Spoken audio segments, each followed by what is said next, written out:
Hey, what's going on, music lovers, and welcome to another episode of Music Culture Daily. I am your host, Maurice. Please take the time to like, comment, and subscribe to the channel and hit the bell for notifications. And on today's episode, I'm going to discuss 10 albums that I can't live without. If I only had 10 albums to listen to for the rest of my life, I want to give you the list and the albums that I will be listening to if I only had to listen to 10 albums. This is not just hip hop. I got some pop albums in there, I think, and R&B as well. So these are 10 music albums that I must have, that I can't live without.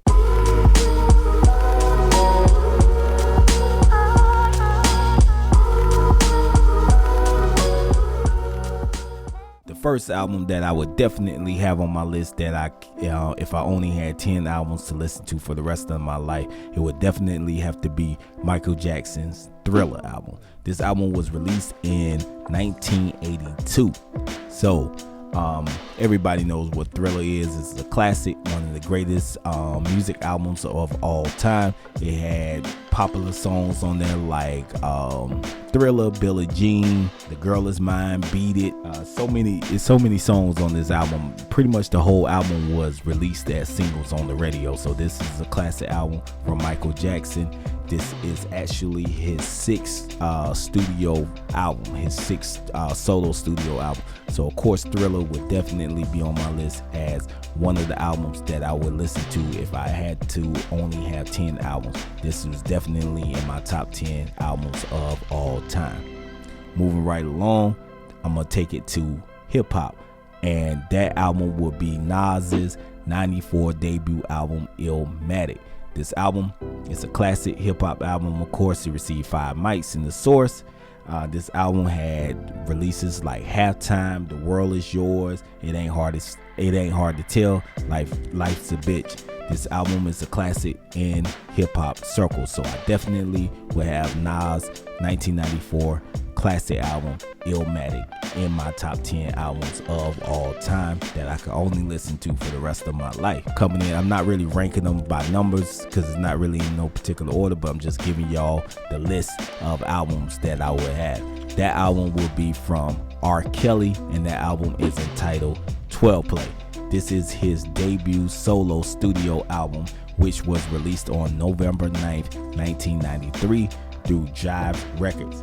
This album had it had 4 singles that was released with this album, entitled Sex Me, Bump and Grind, Your Body Is Calling, and Summer Bunnies.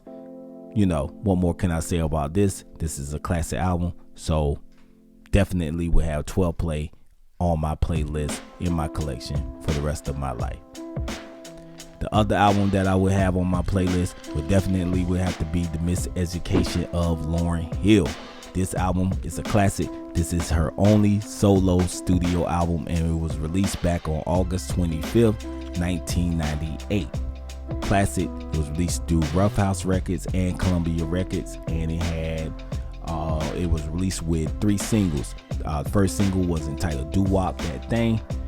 X Factor was the second single, and the third and final single was Everything Is Everything. So I definitely would have Lauryn Hill, Miseducation of Lauryn Hill album on my playlist of all time albums that I can only listen to for the rest of my life. The next album, I can actually show this album because I have it with me right now, where it definitely would have to be Outkast album entitled 𝐴𝐴𝐴. This is their 3rd studio album. This album was released on September 29, 1998. It was released through LaFace Records.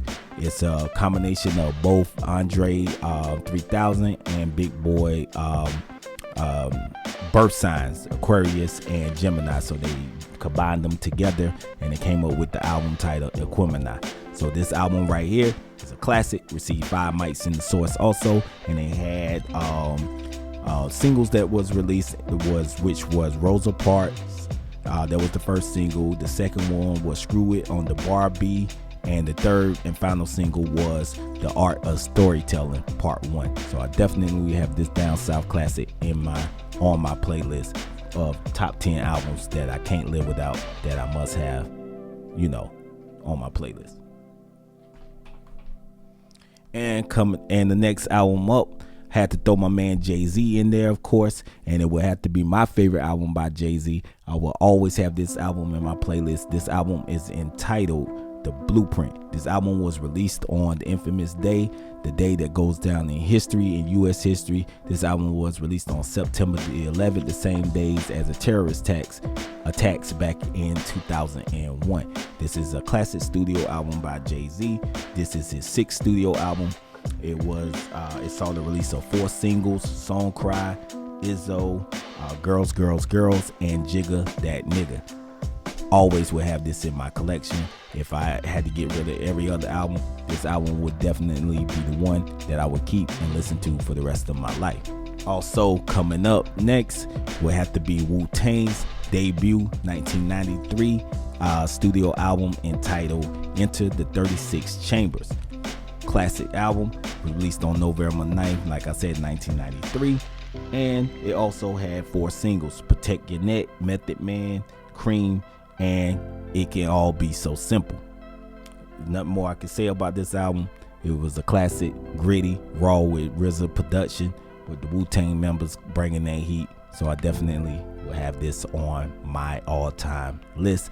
Studio albums, in my personal opinion, that I can't live without, that I will carry with me for the rest of my life. Of course, what hip-hop list wouldn't be complete if I couldn't have Ready to Die by the Notorious B.I.G. This album was released on September 13th, 1994. This is his classic studio debut album. It's a classic. Got to have this classic studio album cover with the little baby. Everybody remember the baby on the album cover and everything like that. It also had 3 singles released with this album, the first single being entitled Juicy.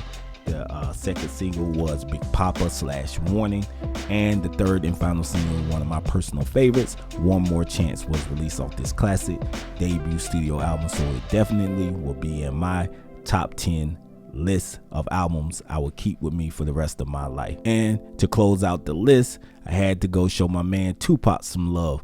His debut album on Death Row Records, his 4th studio album overall, and that album is entitled All Eyes on Me. I have that on the wall. Definitely will have this album. It's a double disc. He had plenty of songs. He had everybody on this album as far as on Death Row Records roster, and Redman, Method Man, pretty much everybody. Production was flawless. This is a classic studio album also, so I definitely will keep this with me. It saw the release of 4 singles: California Love, 2 of America's Most Wanted, How Do You Want It, and I Ain't Mad At You. So like I said, I didn't want to make this video too long. That would be the albums that I would keep with me if I had to get rid of all the albums that I have in my collection and just keep 10. Those would be the 10 albums that I would keep. Please let me know what albums that you would like if you only had 10 albums to listen to for the rest of your life. What albums would they be? What are your favorite albums?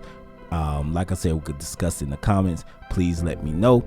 But until next time, please like, comment, and subscribe to the channel. Share the video. Hit the bell for notifications. Until next time, please keep pushing the culture forward. And I'm out. Peace.